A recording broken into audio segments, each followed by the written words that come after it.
So Laura Herrington is with us in the studio this morning. Morning. Good morning to you. And Greg Van Horn is with her. Good morning, Greg. Good morning, Indiana County. Our visit is presented by Marcus & Mack, voted best law firm and best personal injury lawyer 4 years in a row in the Best of Indiana County contest. Visit them online at marcusandmack.com. If you're watching on Facebook right now, you could see the stencils are being put up on the window for the Homer Center students to paint our windows. That's happening today. The Christmas tree went rolling by a little bit earlier this morning, in this hour, as a matter of fact, and so that is happening. There must be a holiday season or something coming up, Laura. Oh, there really is. Are you ready for it? We better be. Mm-hmm. We better be. Man, oh man. But it's that time. We're getting set for the It's a Wonderful Life Festival. Great tourism opportunities. Of course, the Indiana County Tourist Bureau, Christmas Tree Association, and all of the Christmas tree farms and all of the festivities. It's time, isn't it? A lot of festivities. Yeah. It's a great time for Indiana County. Any time is a great time, but we especially shine at this time of the year, being the Christmas tree capital of the world. Absolutely, absolutely. So you folks are here today to tell us about some of the things that are going to be happening. And it starts with that tree that rolled by. Yes, Greg? Yes, it started with that tree. They'll be setting that tree up here in a look, probably as we're speaking. And then Friday night, they'll light it officially at 6:30, and then that kicks everything off. The parade will be right after that, and then the holidays here. How about that? Yeah, and I was looking at the schedule that Downtown Indiana published in conjunction with the Tourist Bureau about all of the different things that will be happening for the festival. So, yeah. So let's start with Friday night. What's going to be happening? Friday night at IRMC Park on North 7th Street. Activities get underway around 5 o'clock. Philadelphia Street will be closed probably beginning around 4 o'clock or so. Mm-hmm. But the Indiana County Technology Center will be in the area with kids' activities, face painting, and crafts and fun things like that. There will be marshmallow roasting, Salvation Army providing free hot chocolate, and just festivities in general. Don Huey has Don Huey's Corner, free hay rides along Philadelphia Street for folks. The weather permitting, there will be a bouncy house. And new this year, I want to let your listeners know that we are hosting a free bus shuttle for folks who don't want to park in town or have trouble finding parking spaces at the KCAC Auxiliary parking lot, which is along Wayne Avenue. Mm-hmm. There will be running a free bus shuttle from there up to South 7th Street, probably around the vicinity of the post office there. Folks can board the shuttle at KCAC, ride up, take advantage of all the free activities, enjoy watching the parade, and then ride the shuttle back to their the parking lot where they parked their car. Yeah. Also, the parking garage is offering a free, a special $5 rate for parking all evening long. Mm-hmm. So a lot of good opportunity for parking. Yeah. Don't worry about that. Yeah, yeah. Hey, Greg, let's talk. I saw the picture. I was just looking at the picture again of that beautiful tree. At Waller Hall's going to look a whole lot different to folks now, isn't it? Well, I'll tell you what, tomorrow they won't even know that tree was ever there. They'll drive by and not even miss it. Wow. But yeah, it's a nice big Colorado blue spruce. It's probably one of the only ones that will ever be on 7th Street, since a lot of the blue spruce you'll see now, they have a disease called Rhizosphaera. It's a fungus where it kills off the previous year's needles, and then it eventually kills the tree. So that's why there's not a lot of big blues. 20 years ago, there was all kinds of big blue spruce around here we could have used for uptown here. Well, then they got that disease and died. So this one was starting to show some signs of it, and the Arboretum decided that maybe they ought to get rid of it now before it gets real bad. Still has its glory. Right, and they'll be able to use it. Plus, since it's being IUP's 150th anniversary, they kind of just tied it just tied in real nice, and it's going to work out nice. I had 250 of those trees in my side yard. Yeah, so you know what happens to them. They're gone. I mean, they're absolutely destroyed. You can I could walk over and I could pick them up and rip them out of the ground myself. Yeah. 80-foot trees. Yep. Yeah. Could snap them like they were paper. Yeah, it's the trouble with that, and the Douglas fir have that fungus Yeah, now. It's going which around. is It's like the- a blight. Yeah. Those were the 2 trees that I had in that. Yeah. Yeah, that really hurt the tree business around here when the Douglas fir got that. Yeah. But from a Christmas tree grower's standpoint, those are the things that you deal with in that industry, and you've been around it for a lot of years. Yeah, you got to be able to. That's why you just don't plant all one kind. Yeah. Because you got to have a little variety, because something's gonna maybe happen sometime down the road here.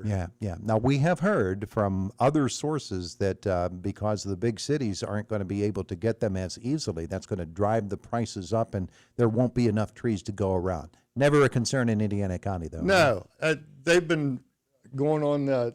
Yes, there was a tree shortage, and there is somewhat of a tree shortage around here yet. But I've seen there's lots of trees left over December 26th. I saw trees at every place. So anybody that wants a tree is going to get one. Yeah. The news really likes to push that there's a tree shortage, and there is somewhat, but I didn't see anybody December 26th complaining that they didn't get a tree if they wanted one. Yeah. So we're coming out of that now, so there's starting to be more of a surplus now. So, but like I said, I didn't know of anybody that didn't get one that wanted one. Yeah, for people that don't realize, it's not as if you plant a tree and next year you harvest the tree. It takes, 9, 10, 15 You better years? have at least 10 years to look at it, before you do anything with it, And a lot of things can happen to them between then and when you cut them. Yeah, it takes a lot of maintenance and loving care to bring a tree into your living room. Yes, it does. They're like you're like your family when you go out there. You hate to see them go, but that's what they're there for. Yeah. And of course, the infamous episode when the program was first getting started with putting the trees up. I think it was, the second year? Second year, it fell down, Yeah, that Sunday morning, you and I both showed up at the same time, and we took a look at that and said, oh, that's not a good But thing. they remedied that when they put the manhole Yeah. cover in there and the hole in the road so that they could put the stump right in. So when we get a tree now, we have to figure 4 foot extra for in the road than from what you have for height. Shows you how adaptable, though, these folks here in Indiana Borough are to make something like that happen, Laura. It's community. It's just amazing. This community is incredible. Just watching the whole process from the tree selection to the Sky Point Crane and Don Huey's team working together to cut the tree, lower it very gently onto Don Huey's trailer, and then transport it, and then do the exact same, setting it up at IRMC Park, and then at the end of the season, taking the tree down. It's just amazing the teamwork that it takes to make that happen. And yes, the borough and their support as well. Yeah, Yes, there's a lot of stress there when they're lowering it down and you hear some limbs crack, and it's like, I hope that doesn't show. But they get it fixed up pretty nice when they get it back. Well, they get practice with that because Laura has the crane over at her house putting her tree up every year. Right, yeah, she puts the biggest one up, right.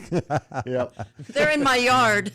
Yes. Hey, Laura, we had on the air a few weeks ago folks from ICTC and the booths that or the little houses. They're basically little houses that they've made for there on North 7th Street.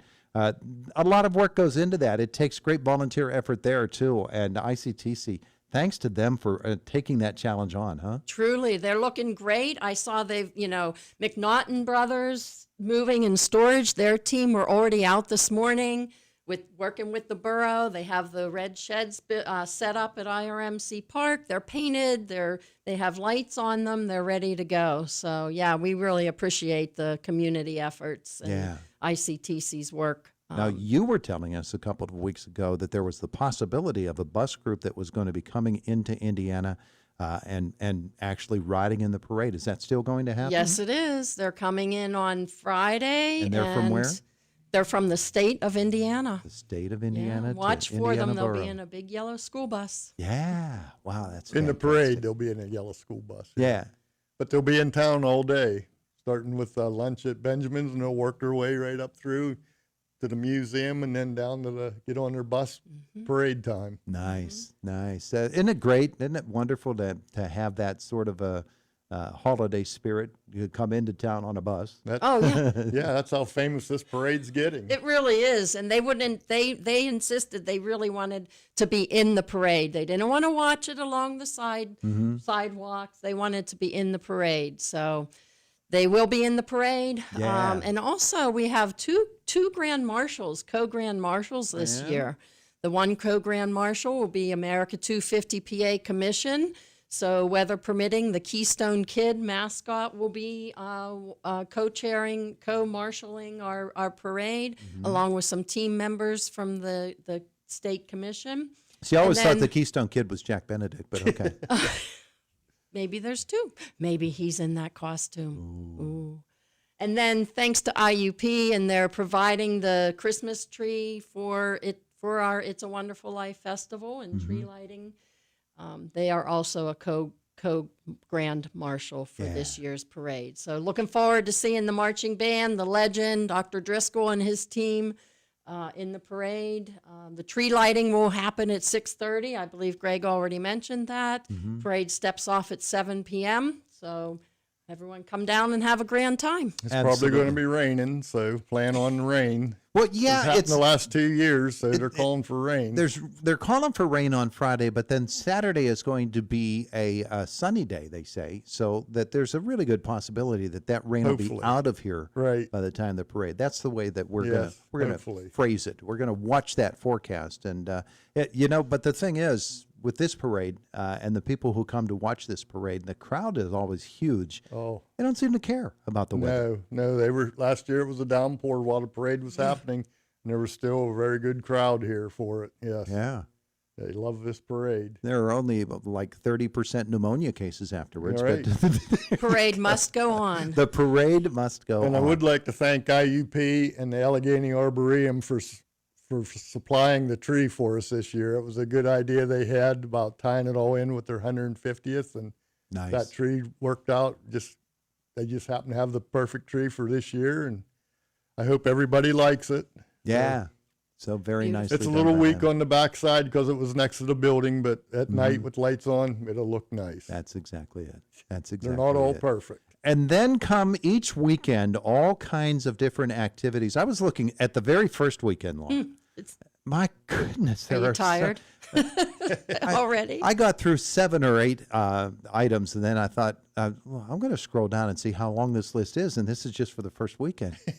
Huge. I mean, the list of things that are going and the people who are participating, people are really looking forward to this season. Again, community, embracing what we have here in the county, and hometown holiday. We have a homegrown tree Yeah. to light and enjoy.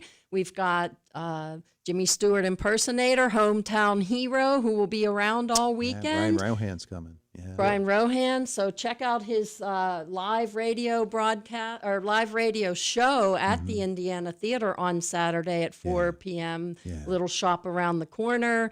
I'm wearing this lovely new hoodie from Janie McCurgan and the Jimmy Stewart Museum. Nice. What a festive place to be to take in the holiday season. Enjoy the movies that are showing in the Vintage Theater. And just activities all day long, Saturday, Friday night, and Saturday. It's going to be quite the time. Quite the time. You know what? Speaking of which, we're out of time. Well, we have a brochure for everyone to have all of the activities for the 5 weekends in the festival. So we're distributing those throughout town. We'll have them at our office. Jump on our website, visit indianacountypa.org/IAWL, because it's a wonderful life in Indiana County. Beautiful. Hey, thanks both for coming in to visit with us. We appreciate that. Thank you for having us. Thank you for having us. Hope you enjoy the tree. Enjoy.